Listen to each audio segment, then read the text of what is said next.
Okay, I wanted to work one problem with you, one T problem, to make sure that we understand how to do that. So we're going to work problem 956, which is found on page 295. Let me read the problem, and I'll read it slowly enough that you can figure out how I know how to work this problem or what kind of problem it is, because that's going to be your job, remember. This is 295, problem 956. You are the manager of a restaurant for a fast food franchise. Last month, the mean, there's a key word, mean waiting time at the drive-thru window, as measured from the time a customer places an order until the time the customer receives the order, was 3.7 minutes. So last month, that's what the number was. All right, so that's what we think the number is likely to be. So I'm going to just write down some information. Mu equals 3.7. At least that's what it used to be, so that's what I think it still might be. All right, continuing on now. The franchise helped you institute a new process intended to reduce waiting time. There's the key word, reduce. Reduce means less than it was before. So that's probably what I'm going to want to figure out. But we'll find out when we get to the question down here in a minute. You select a random sample of 64 orders. Okay, so we're going to write that down. N equals 64. The sample mean waiting time is 3.57. So that's what I found in the new sample that I just took. X bar equals 3.57. So just write that down.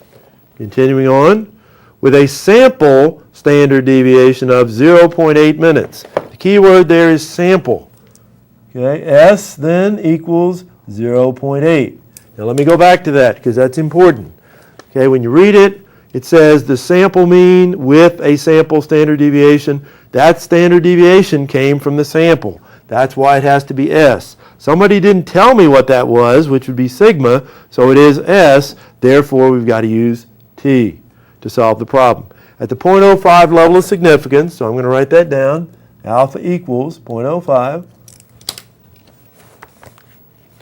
Is there evidence that the population mean waiting time is now less than 3.7 minutes? So that's what I'm supposed to prove. So I'm going to go through my 6 steps. Step 1, alternative hypothesis, is the question I'm trying to answer. So that question says the mean is now less than 3.7. So I'm going to say mu is less than 3.7. That's what I want to prove. I don't know if it is, but that's what I'm trying to find out. HO, null hypothesis, is mu is greater than or equal to 3.7. So if it's less than 3.7, that says this new approach worked better. If it's not less than 3.7, it's not worth using. So that's what we want to find out. Step 2, this is where I write down my sample size. N equals 64, alpha equals 0.05. Okay, step 3, what kind of problem do I have? This is going to be a t-test for the mean.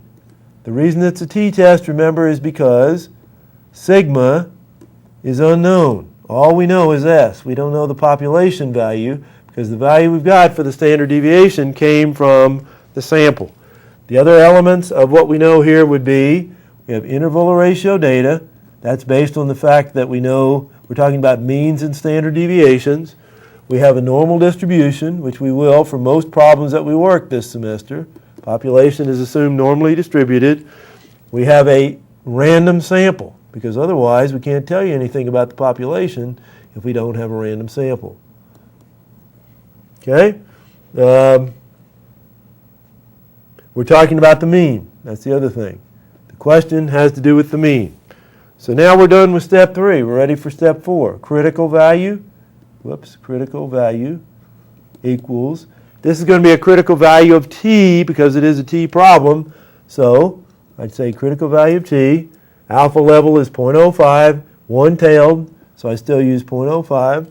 And my degrees of freedom would be n minus 1, 64 minus 1 equals 63.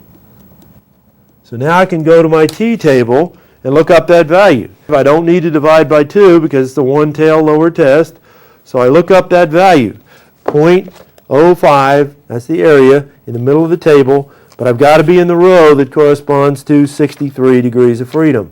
It is page 555. We've got 63 degrees of freedom, alpha level 0.05. So we go all the way out to where that is. We get 1.6694 is the critical value that corresponds to 0.05 given 63 degrees of freedom. Okay, so I'm going to write that number down. 1.6694. Now, noticing up here, I have a less than sign. That means only low values do I care about. So I'm going to change this value to be negative because it's on the lower end of the distribution. So here's what it looks like on a graph. Normal distribution, 1.6694. 1.6694, it's kind of hard to read. It's negative. So that says if I get anything down here, I'm going to reject. Anything up here would cause me to fail to reject. Okay, so now I'm ready for step 5. This is where I calculate the value of t. T equals x bar, which is 3.57, minus mu, which I think is 3.7. That's what the problem told me. S is 0.8 divided by square root of 64. So again, do that in the right order. Take the square root of 64, divide it into 0.8, find that quotient, and divide that into the difference here, which is going to be negative 0.13 over this. This is 8, so 0.8 divided by 8 is what I've got. When I work all that out, I find out that my answer for t is going to be 1.3. 1.3, and it's going to be negative.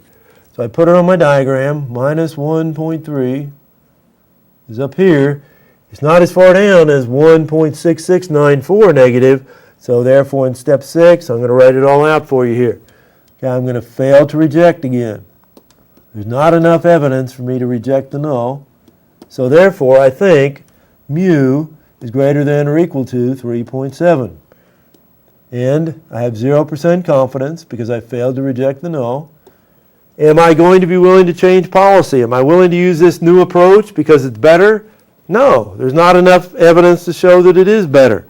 The difference that exists in the sample means, 3.57 instead of 3.7, is not enough difference given the standard deviation and the sample size. So therefore I would say no change in policy. All right, and the only other thing we need to figure out here then would be, what is the p-value going to be for this problem? Is my answer sensitive to alpha? So I've got 1.3 negative, 1.6694 negative. Those are fairly close together, so what I need to do then is to find a p-value. So my p-value is found as follows. Take the value in step 5, which is minus 1.3. It is a t value, so I'm going to have to look in a t table.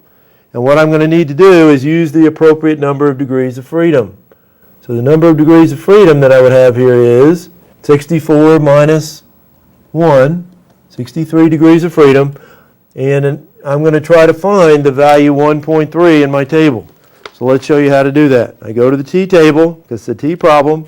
I look in the row that corresponds to 63 degrees of freedom. Remember, we're over on the second page there, 555. And what I'm going to do is I'm going to try to get as close as I can to 1.3. I get 1.2951, 1.6694 are the two closest values I can find. Okay, so let me write those down. 1.2951, 1.6694. Okay, this one corresponded to an alpha of 0.05. This 1.2951, we go back and check in my table again, I find that corresponds to an alpha of 0.10. All right, this particular problem is, was it one tail or two tail? That's what I have to ask myself. I go up here, I see it has a less than sign. That means it's going to be a one tail problem. So to find p, all I've got to do is reverse the order of these values, put the smaller one first. I've got 0.05 is less than p, which is less than 0.10. There's my answer. P is between 5% and 10%. So because it's between 0.01 and 0.10, my answer is sensitive to alpha. That means if I changed alpha, it would change my answer. If I were willing to live with an alpha level of 0.10 and have 90% confidence, which is 1 minus 0.1, then I would be able to reject the null. But if I've got to have 95% confidence, I don't have that much. I only have somewhere between 90 and 95, which is why right now I've got to fail to reject the null. Okay, so remember the p-value looks like this, and then this is the confidence level that corresponds to that value of p. So I would say in this case, my answer is sensitive to alpha. If I changed alpha to 0.10, I could reject the null. If I have to live with 0.05, then I have to fail to reject the null, which is what I've done in this case. Okay, so that is an example problem from that section, and now we're ready to move to the next section of the chapter.